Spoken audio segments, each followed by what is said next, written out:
Hi, Carrie. Hi, Josh. I do feel like we shift into a different mindset when we start with the hi. Did we start hi, the last Carrie? one with my terrible joke? I don't I feel remember. like we did. No. And I feel Do you like want to say it again? Yeah, yes, Yeah. I do. Okay. Why did the monkey fall out of the tree? Oh. Why? Because it was dead. So she told this joke in EMDR training, and I'm not that's lying. I promise right. you, I was not trying to be a turd in this. But as soon as she said it, I was like, "The tree or the monkey?" I'm like, joke She was blocker. so Never mind. My mom, she's a joke blocker. Like, she Yeah. just, like, why? Analyzes it, takes it Is apart. that with a blue shirt or a green shirt? I didn't know how to I'm like, process you the funny. ruined my joke, Mom. Just be silly. Like, if I'd post funny things on Facebook, and I would call her and be like, Mom, you're joke blocking again. Well, I just didn't know if you were being serious or if something was really going on. And I'm just like, who is doing this to you? So we had to like break it all down. I was like, you used to be funny. She's like, I did used to be funny. And I was like, we got to get back to that. Yeah. Like, I'm making jokes and you're ruining them. Yeah. Because you took all the funny. You know, I think It's just like, I think Yeah. you're hilarious. And when you said that joke, I wanted to make sure I laughed at the right. You want to get it ruined right, it. how Whitney is funny, I mean, right? I was Yeah. like, I I was won't just like- disappoint her. Yeah. There's the pleaser. Josh trying to be the pleaser. Uh-huh. Yeah. Is this about moms today? Is that what we're doing? Or are you just going to talk about Our moms don't want us to We do They do probably that. not. all have all No. kinds of material. we on our have mothers. nice moms. We have though. very We all nice have nice moms. moms. We could just riff on our nice moms. We could just make fun of them a But little our bit, moms right? would give us good material They would. for sure. Sure. Yeah. Good. Maybe material. all moms do. Why do moms Sure tell do. the same? Like, when are we going to start telling the same 18 stories? Oh, Josh and I tell each other That's the not same just stories. a mom thing. That's a dad. Yeah, I think it's a my familiarity mom, thing I'm just too. like, yeah, I've heard that story. And she'll keep telling it. No. Yeah.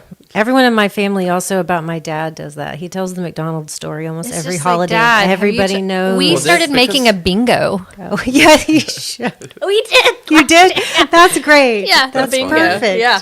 Yeah. But then the joke becomes that you're retelling the story. So Yeah, of that course. has Yeah, to but be- mom's not in on that part of the joke. She thinks that story is brand new. And I'm like, and we all finished the line for her. Yeah. Oh. And she doesn't. You nudge the new people to the family and be like, no, this is how this goes. This is, do you and, know yeah. the Yeah. punchline of this joke? Yes. It's good having you here, Whitney. We're going to talk about today. It's I'd not love to moms. No, might come up again.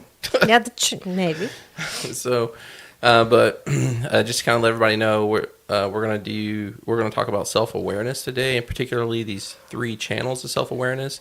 So we're going to be right back with that. So don't go anywhere.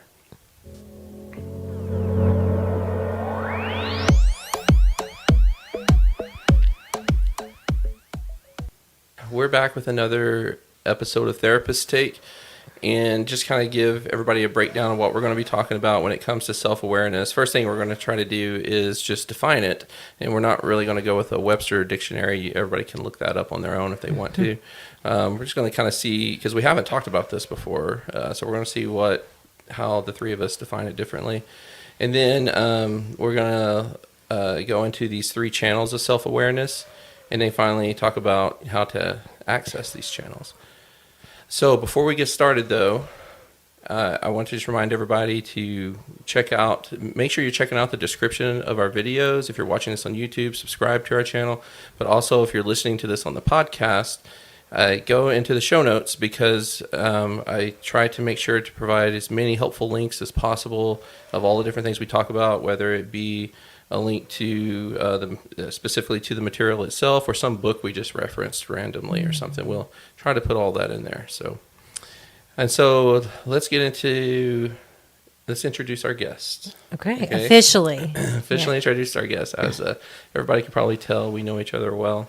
Whitney Warren Alexander. which I always have to remember to say that. Do people do that with you? People that knew It's you as Whitney Whitney Alexander Warren? now. Like, I don't know. I know, but do people that Yeah. knew you as Whitney Warren go, Whitney Warren Alexander? Maybe. I'll put out a poll. Yeah. A little monkey survey. Yes. But you've been Warren Alexander, or sorry, you've been Alexander for a long time now. Yeah. So good long stuff. that your group practice is the Warren Alexander group, which I'd encourage you, anybody watching this, to go check it out and look at the services they provide. And also, you can learn more about Whitney. Whitney's also, in addition to being a licensed marriage family therapist, she's also has EMDR specialty training. You officially certified at this juncture? I am certified, and I am working on becoming an EMDRI approved consultant. Awesome. So then you're already doing some consultation, Yes. right? Yes. And so in our circle, she is definitely on the inner circle in terms of therapists that we consult with and we trust and we think alike. And it probably helps that we all went through graduate school together, right? And so, but anyways, thanks for driving down here. I know you so far have made the furthest trip of our two guests, of our three guests. Yeah. You're winning. We had Carl come that was just just in the office next to us. Yeah. He doesn't get a prize. Shortest. No. And then Kelly drove about 10 minutes and you an hour. So I'm winning. I think beyond You that, do. it's probably going to be Zoom for most people. Yeah, I think so. Yeah. So anyways, thanks for being here. Yeah, I'd love to be here. Yeah. So we hear self-awareness a lot, and I'm a big proponent of it too. And I'm also kind of like, I don't know if it was the best idea for evolution sometimes, because for me, so we're kind of getting to this first idea of like defining self-awareness, because for me, the kind of the underlying thing, I guess, that we first become aware of as we dive into ourselves is suffering. And so as I think about self-awareness, I'm thinking about understanding my suffering. And I think what I wonder has happened in a lot of ways in our culture, or in, the evolution of human beings, I guess, is that we have become aware of our suffering to such a degree in ways that other species aren't, that we end up creating unnecessary suffering because we are aware of it, but then we don't take it to the next level to understand it. So I don't know. So that's kind of how I kind of see self-awareness. What about you guys? Well, that takes me into now I'm going to really think about that part, Josh, right? Give me new things to think about. Yeah. I think the self-awareness, I guess my first response to it is kind of as an experience that you have within, but also an observation of how you interact with others.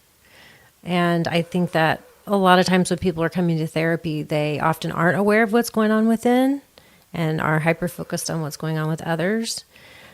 And I think it can be the other way, that people are very only aware of what's going on with them and don't think about how others experience them or are experienced. And so I think self-awareness is all of that, right? Knowing what's going on kind of within the internal one-person system, but then also having awareness of how you interact with those other people, institutions, other systems. So that's real broad, but... I would say, since I'm kind of the nerdy one here, I kind of look at like self-awareness as this a tool that we have available to us that not many of us know very well how to use. And so that's why we're going to talk about 3 different channels, because some of the things that both of you guys talked about in your descriptions make me wonder if the people that we're talking about, or maybe even ourselves, are really relying too heavily on 1 or 2 of the channels. But we don't recognize that there is like a synergy, or there's a reason why we have all 3. We're often tuned into 1 or 2, and it makes us actually not terribly self-aware. Honestly, it kind of gets in the way that we're only aware of a couple things, and we act on that information rather than gathering information from every channel that we can to have a full amount of self-awareness. And sometimes when we're stuck on 1 or 2, we're really, maybe we're hyper-focusing on something, And we don't have one of those other channels to kind of open. Oh, okay. Yeah. My body suffered in the past, but in this moment, I'm sitting in this comfortable chair. There's air conditioning. There's food in my belly. So we lose one of the channels of self-awareness, and then we just stick in another one, and it doesn't make us terribly useful as human beings. Right.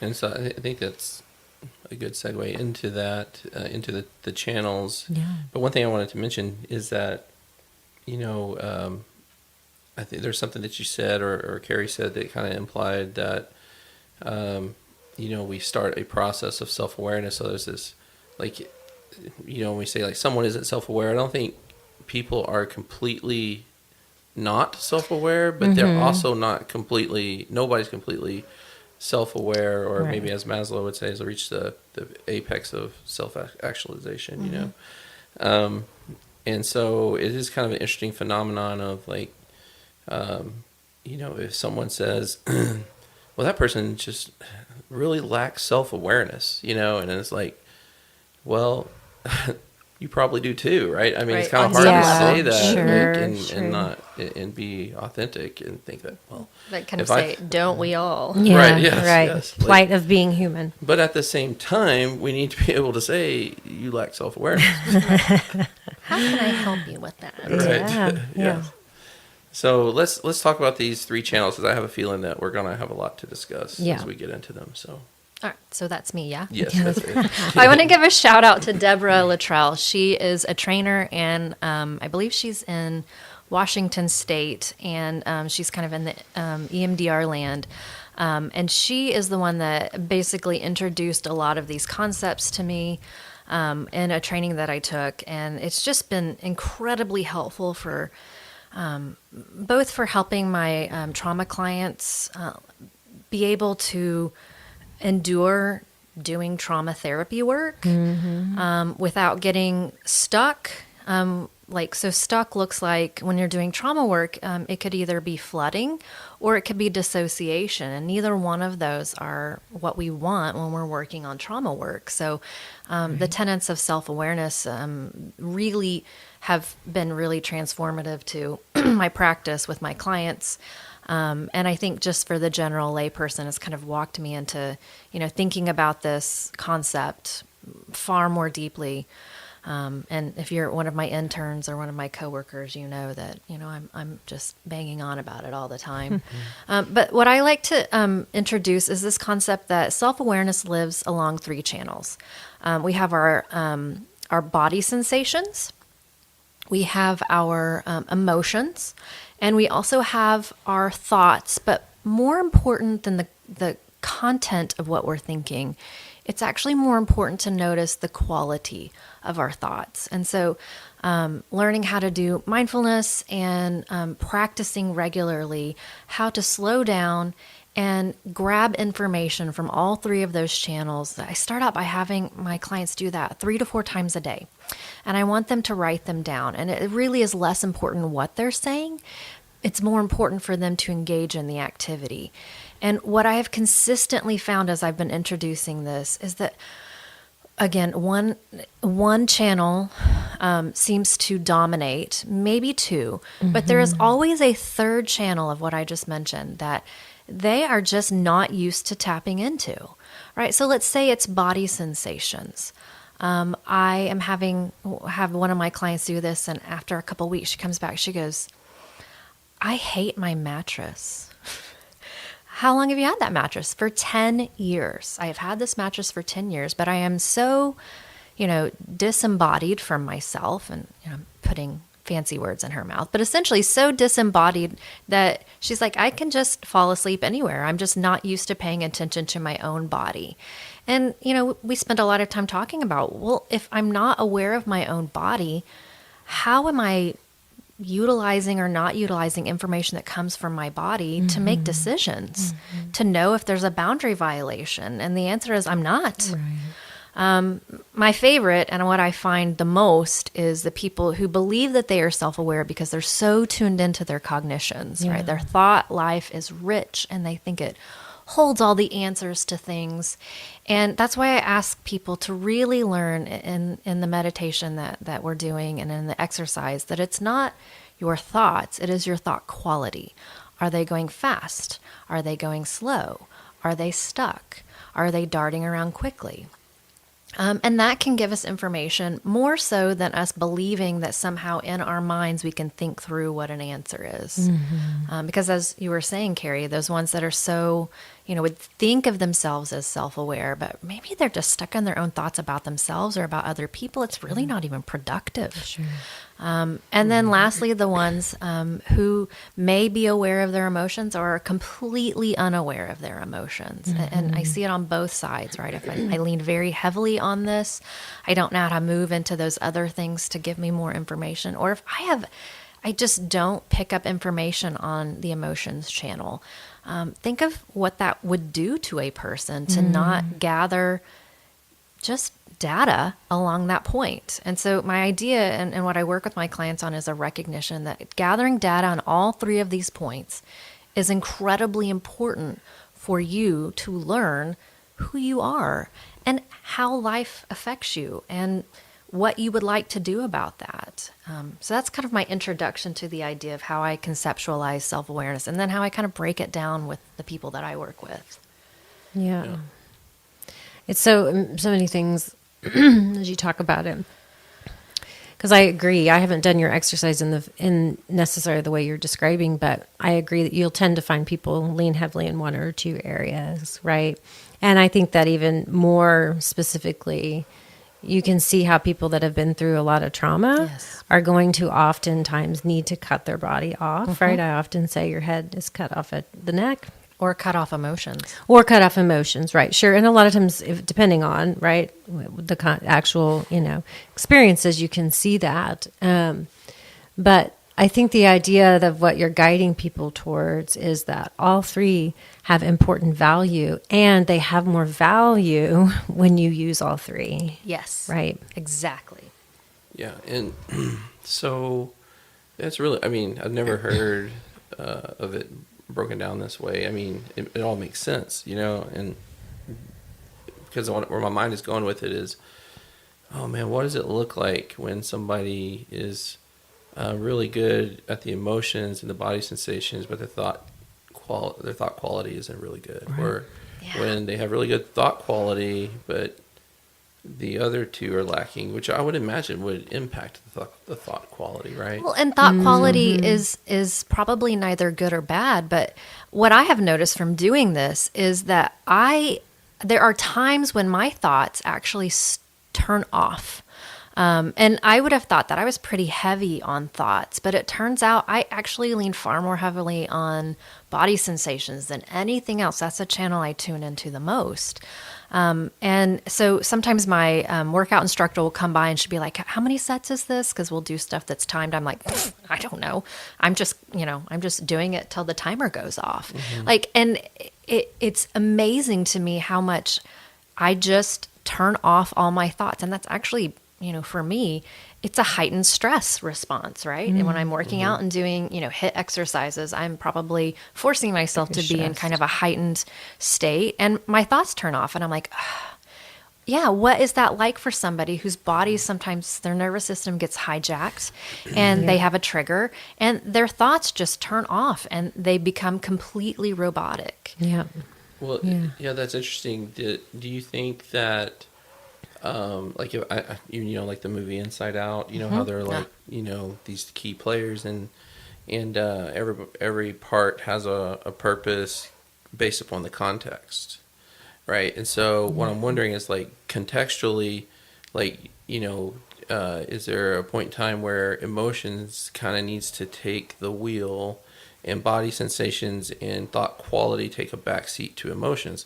And then vice versa, Very much so. And I think that only gets messed up when we are talking about trauma because trauma is essentially time travel, right? In Right. those moments, we have to learn how to trust that our body is going to do what it needs to do to get us to survive. And if we're sitting here, then that is true.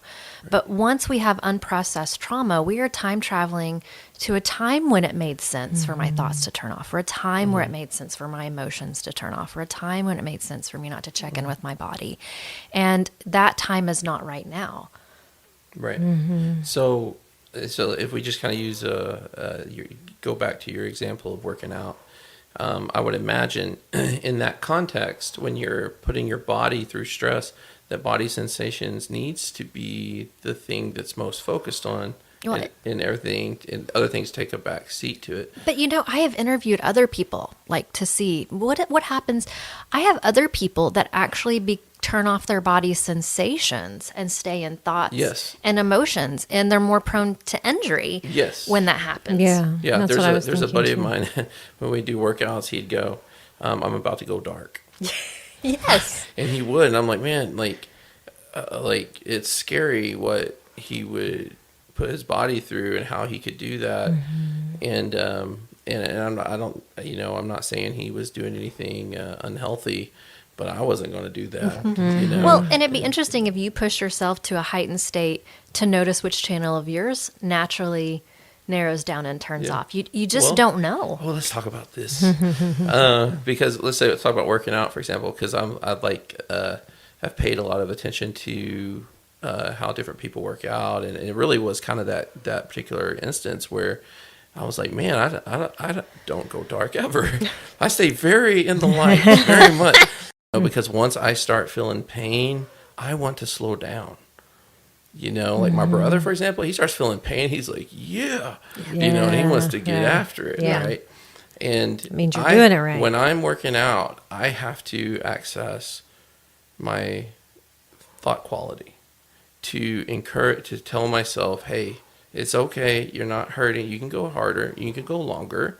You're still okay at this point, So it's kind of weird. I mean, just hearing you say that and using the workout example, I'm like, oh, wow, that is... Because that's our example of how we are putting our bodies in a simulated stress experience, right? That's our best example that we can have that's kind of using our body as a lab. But I'm working with people who, have past experiences where the nervous system gets hijacked and makes them feel like maybe one of us do when we're doing a really intense workout, right? It just, it moves them into that heightened state. So it's my best example for how to use our body as a lab. Yeah, that's really, it's really fascinating. Who are the players when you work out? Well, it's changed. So when I started making exercise really regular, I found I really liked it because I would turn off all my body and turn off my feelings and just think. And I was listening and thinking and listening and thinking, and I started to crave that freedom, right, from those other channels. But I've had some injuries, and now I can't do that anymore. I have to pay attention, or I'm going to hurt my back, right? I was going to say, and it really took it's taken the pleasure out of exercise in the way that it used to. And it's really unfortunate. It's really, really unfortunate. So now I don't look forward to it. It's more difficult. I still do it as frequently as I did because I'm supposed to, but it doesn't feel as good as it used to. It really informs how I'm an instructor sometimes at my workout class. And so when I'm giving the instructions, I'm always like, and I want you to notice you're going to feel it in this muscle group. And if you're feeling it in this muscle group, you need to move here, do this. It's been a way for me to understand form and to keep form correct. And I just think that comes from, a long, long time ago, how I was trained to work out. Yeah. But keeping the body sensations, one, definitely is more so after you have an injury, right? Trauma related. Literally. But also for me, when I was working out, even if it wasn't making sure I didn't, mess my knee up again, it was about making sure that my form was correct. Because I worked out with bodybuilders who were like, this is a bicep exercise. You get your back into it. You know, you're not going to get the form. You're going to get the muscles. Right. And I think that, learning a new exercise, okay, I'm doing something I haven't done. I'm going to have to really notice. But it doesn't hit the same freedom of, this is an hour that I don't have to tune in to things that I'm pretty tuned into most of the time. And now it's kind of changed that. But even in like, and I'll move away from working out, but like I've noticed in like high stress experiences, like for whatever reason, like when my kids decide that it's like, WWE in the backseat of the car, and I'm really, can we please just be quiet? And I will check in with my body. I'm like, okay, like, where am I feeling that in my body? And sometimes my body actually is less accessible in that particular moment. And my thoughts are a little bit more accessible. And and I'll notice kind of the quality of my cognitions. And it's just enough when I touch base on all three of them, it's like they kind of mold together. And I'm like, okay, I'm going to, loosen my shoulders up, move my jaw, take a few deep breaths. And it's just enough to bring whatever I need to a high stress situation. Yeah. So, I mean, we were talking about working out because I think that was kind of a more, a simpler example, Safe. more tangible for people to kind of wrap their minds around. Let's do something a little more complicated. And let's talk about relationships and, the complexities that go along with trying to figure out, how these three channels are operating or not operating when you're engaged in any particular type of relationship. So I haven't gone this way, but my other interests besides, all kinds of everything that starts with E is Enneagram. So I kind of sometimes wonder if We know you're an 8. Yes, I am. I'm an 8, and we don't do feelings very well. So in relationships, We know, Whitney. We know. We know. I'm a joy and a pleasure to You be are. around. You Just are. watch out. I'm going to get mad. But we don't tune into our emotions. And so I think that my thought quality and my body sensations tend to be what I lead with when I'm in a relationship and I'm maybe in a stressed out point, or just not slowing down and doing any kind of practice to bring in, the third part. Yeah. That's interesting because I'm thinking about that too. So it's almost like, in a way, in high stress environments, your emotions are almost perceived as dangerous to some This Enneagram, extent. we don't like them. Yeah. It angers it. That's all we get. Right. It angers And we don't even Right. want to talk about that. Yeah. It's just Which pretty really obvious. is hurt parading around as something that's Yeah. right. Or concern or worry, something softer than anger. Softer. Yeah. Yes. Yeah. But I think for me, like, in thinking about that, I'm like, I think emotions give me comfort in high stress. So, like, that's what I want to go to.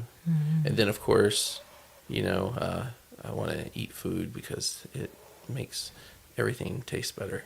It makes certain experiences. So I'm wondering if that has to do with, like, body sensation. Body sensation, right? Stuff, right? So, like, emotions do stir things up. But what I Right. don't find a lot of comfort in high stress situations is thought quality. It's so yeah. weird. It's interesting that you brought that up. Yeah. Huh. Yeah. I like that. Because the interesting thing is that and Carrie and I talk about this all the time, like that.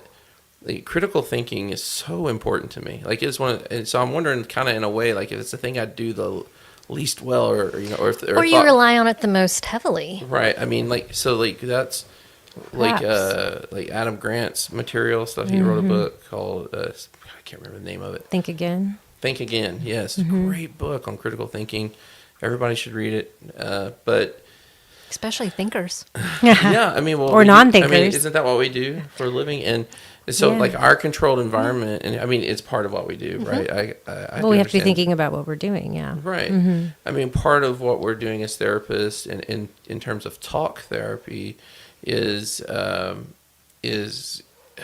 really kind of helping others learn to think more critically of their situation. It's not the only thing we do, but it's definitely No. part of it. Right. I would say we are all trained critical thinkers, but it's interesting that it's like our professional environment is where, that's where I do it the most, right? I mean, I like doing it outside of here, but it's much more difficult.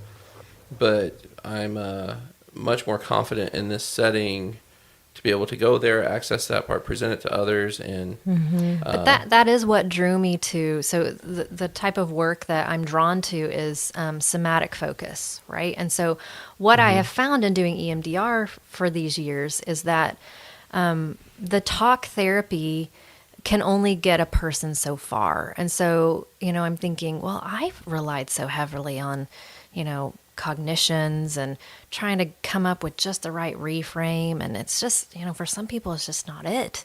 And so that's what, as my journey unfolded with EMDR, it kind of pulled me over just because I was seeing the problems in being so cognitive focused in EMDR. And that's what pulled me over to the somatic focus, which is what brought me to this particular training and this particular stuff, is just a recognition that, cognitive is one, but it's only one. And there are two others. So when you say, can you maybe explain somatic? Somatic, the body, right? Okay. That the body holds information. And my belief is the body holds truth, right? The ultimate goal for me of pulling information on self-awareness is learning how to get quiet with yourself and say, does this cross a boundary for me? Does this not cross a boundary for me? Do I know what this is about? Do I know how to explain this? Am I comfortable setting a boundary? But the idea that in ultimate self-awareness, we begin to recognize truth for ourselves and non-truth, and that there is all kinds of non-truth floating out there. There's actually a good place for your quote, in my opinion. Oh, yeah. Oh, should I Yeah, read the quote? share it. Okay, so I'm going to read the quote that we have pulled up on. There's nothing more important to true growth than realizing that you are not the voice. Hannah's head's in the way. Not the voice of the mind. You are the one who hears it. That's right. Which is Michael Singer, by the way, who wrote the book, The Untethered Soul. Hashtag untethered soul. Yeah. So good. Yeah. But it's just the idea that I don't even know where that story came from, right? And so I think we were sharing the last time we were talking about those stories where this self-awareness has just kind of stopped you in your tracks. And I was sharing with Josh that I was really short when I was little. They never thought I'd be over 5 foot. And those of you guys know me, I'm not short. I'm actually probably tall for a girl, I would say. Well, how tall are you? I'm 5'8". Yeah, that's tall. For a So, I remember one time my dad was teasing me and calling me Stumpy, which is, by the way, not a great name to call a short person, just Right. in general, Right. but that's probably why he chose it. And I'm nearly eye to eye with him. And I looked at him, I said, you do know that I'm not short anymore. And he was like, well, I'll be darned, you are not short anymore. And it was just this story about who I was so entrenched in who they saw me as for that many years that it took it took away the ability for him to have an awareness, but it conflicted with my truth. And I was so in tune with myself that in that moment I could say, well, that is a story that you have about me, Right. but that isn't Right. the truth. That isn't true. Yeah. That's great. Let's talk about how people can access this, because I'm sitting here thinking about That's what I was I thinking. just love this conversation because I'm just going through my Rolodex of memories of how it's hitting me when I've applied this and not even realize I was applying it. It's just so weird how just when you start in that space of and how you perceive yourself, and then all of a sudden it manifests in your person, right? Well, and awareness would be, let's gather information from all channels, right? Yeah. So my thoughts, how fast are they moving? Are they stuck in other people's perception? Are they stuck in my perception? Have I gathered any information? That's all thinking, right? Emotions, how do I feel when I run? Do I feel good when I run? Does it matter that other people think I look goofy if I love running? that's it. Right. How am I in my body? Does my left knee hurt? Do I need to pull my hips a little bit more centered? Do I often so if we're trying to assess if a story is true, this is just a great way to start assessing. But you guys know as therapists, sometimes our clients come to us with stories about themselves and you're just like, yeah, but where did you learn that? Sure. Where's the origin of that? Yeah, Absolutely. and again, self-awareness is just another method, right? And in our cognitive land, we are the ones confronting our clients about the stories that somebody may have given to them. And in somatic land, in cognitive or in the self-awareness, as they're doing these exercises, they will start to be confronted with body sensations, thought qualities, emotions that don't fit the story that was given to them, right? If what I was told is that I am a bad kid or that I am too much, And then I start recognizing that, I feel really good when I'm feeling my emotions. I experience my body in this particular fashion. My thoughts are going at a nice and paced. I don't understand why somebody told me that I was too much. Maybe that was just a story they told me for how they didn't know how to deal with me. And so they arrive at it in a different fashion instead of us as the therapist having to always be the carrier of the reframe and coming up with our client's defensiveness about, that story has become my truth. And we're like, what if it's not true? Yeah. But I also think that what you said too, Whitney, is something that it's not that any of these channels has more or less value necessarily, but I think the body is the more direct source of truth than the others. You said it, and I believe it. And because I just can't get around the fact that nothing else works in the same way as tell me what's going on for you. Where do you feel it? What does that mean to you? And right now, right? That's the best part about the work that we do is that we don't have to ask people to reflect on that when when that happened. How did they feel? We also get to sit with them now and ask them how their body feels now. What I will say is that the reason I like all three of these so much and the frustration that I would get because I love, again, I think I'm very body oriented, and that fits with Enneagram too, right? That's my center of intelligence. But people that have chronic ailments, chronic pain, have learned to disembody. And so, teaching them how to dip back into their body and recognize that I can move in and I can move out just as I'm gathering information. Yeah, that's right? a really important pacing skill. Because I think when you have been disembodied, it's very overwhelming, right? It's like walking into a room of all fluorescent lights, right? And so it's at minimum uncomfortable and at maximum just completely outside their window of tolerance, right? And I'm not good at it because I would rather get things done than take time to eat or, whatever. And so tuning in is unfortunate because it really jacks with your plan. If you and slow that is down what they and tell me feel. too, right? I didn't want to buy a new mattress. I didn't want to confront the problems that exist in my relationship. Sure. I did not want to have to think about if this job is really what I want to do for the rest of my life. Yeah. And, it's also, when people hear you ask, you went through that whole list of questions, and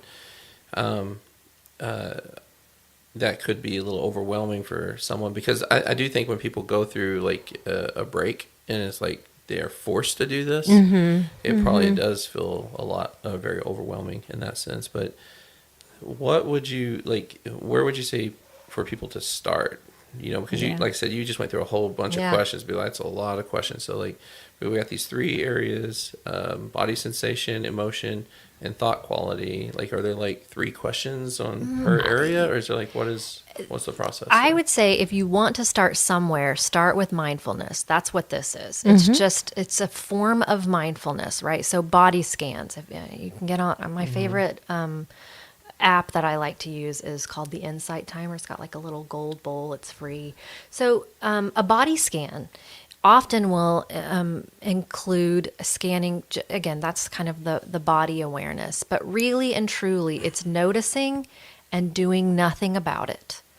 Because, again, let's say that I notice that there is a comfortable place in my body and I notice there's an uncomfortable place in my body. Don't I always just think, oh, I need to do this, or, oh, I'm thinking fast, I need to slow that down. No, we need to learn how to have a healthy relationship with our body where we meet it where it's at and say, I see that your mind is moving fast.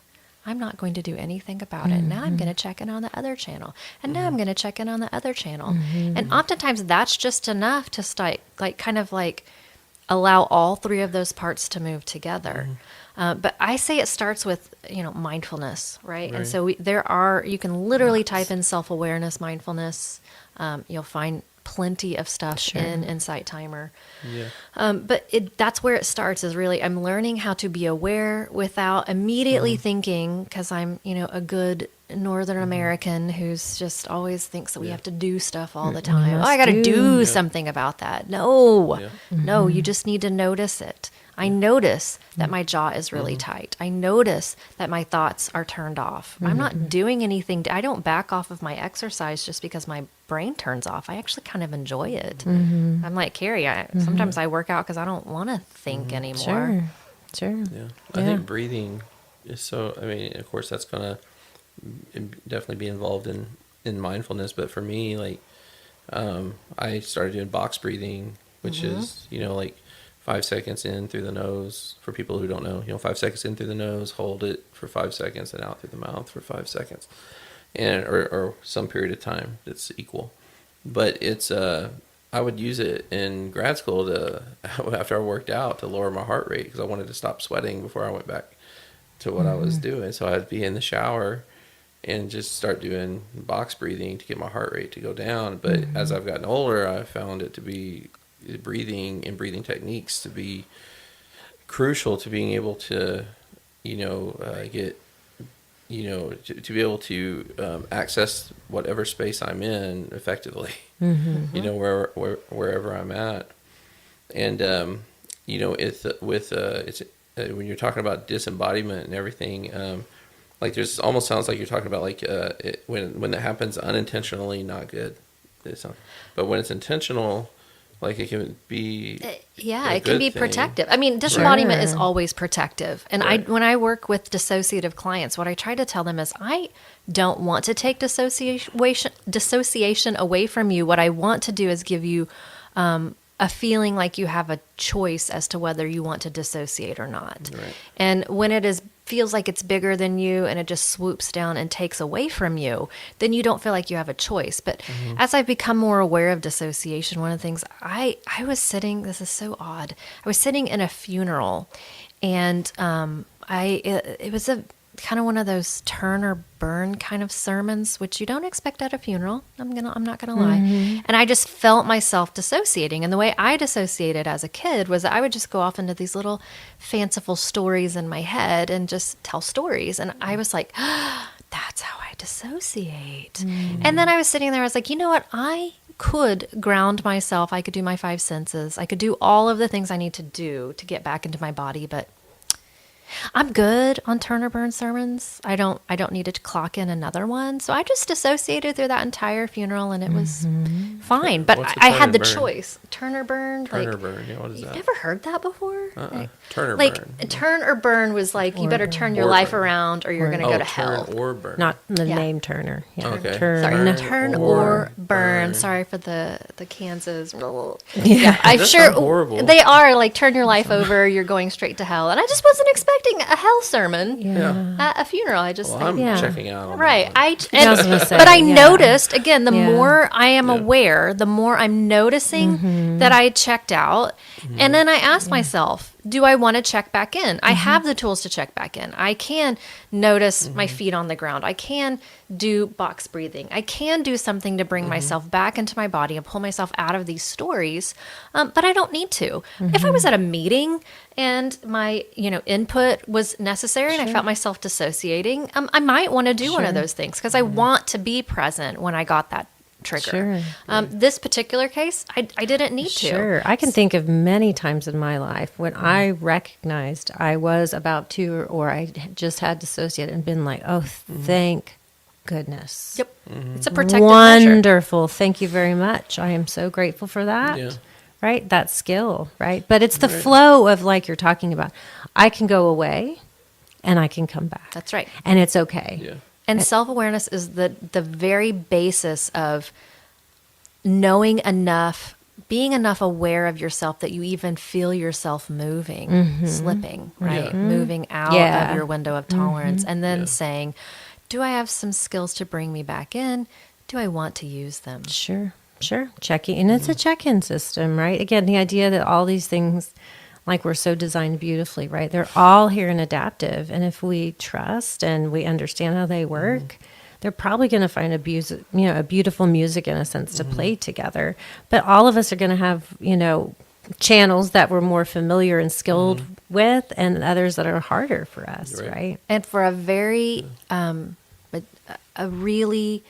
nervous system that has a lot of triggers in it, you're better having access to all three channels, and you'll need to practice it a lot more. And my niche has become very significant complex trauma, right? Yeah. So the majority of people that I work with that don't have complex trauma find this interesting. They can do it. And it is helpful for their trauma processing. For the people that I work with complex PTSD, we can't do it if they're not doing this, because I know that they don't have all three channels based on their history. Right. And then they're not ready to do the actual That's healing right. work. They cannot stay in their, they can't be embodied enough to say, I think I'm slipping out. Right. Yeah. Right. Sure. So, I don't mind telling personal stories. So it just got me thinking about when I was a patient of EMDR. There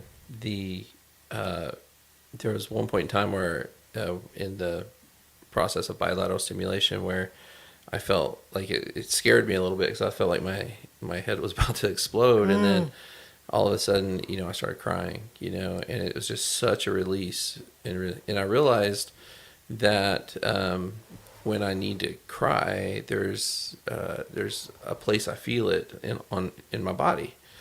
And I remember going back to her one session because I was feeling it, but I didn't know how to access it. I didn't know how to get in there and get the release. And I was just like, I just looked at her and I'm like, hey, I need you to make me cry.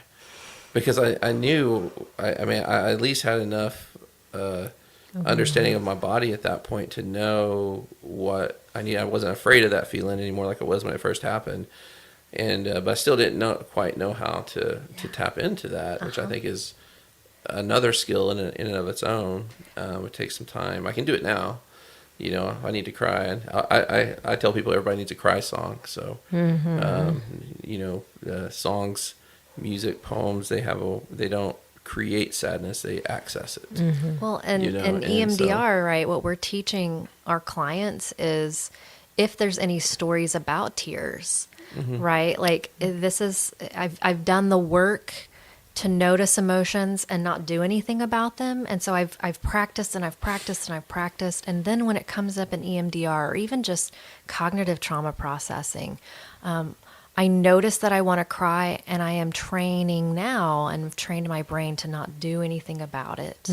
And so what we're doing is we're trying to teach our trauma-informed defenses to, kind of step back just a little bit. And that makes healing far more accessible. Yeah. Yeah, absolutely. Yeah.